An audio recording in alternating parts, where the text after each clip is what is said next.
Yan yung bundok na nagsiseparate between Negros Occidental and Negros Oriental. Ang ganda. So sabi ko nga, maganda ang Pilipinas. I mean, dami mong pwedeng puntahan sa Pilipinas. Kaso nga na, pera na lang ang kulang. So kayo,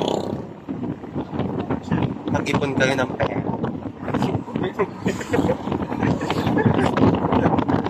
Para mapuntahan niyo yung dapat puntahan sa Pilipinas.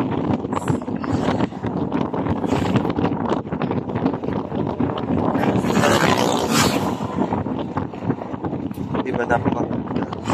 Gusto ko araw-araw sa Manila, wala kami dito galing.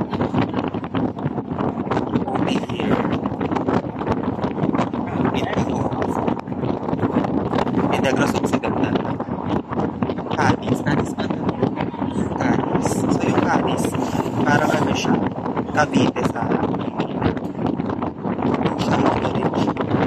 probinsya sa probinsya nga. Countryside, part ng Negros, malapit sa yun, parang Cavite siya sa Maynila, probinsya ng probinsya. Fun fact, diba? Nakakatawag fun.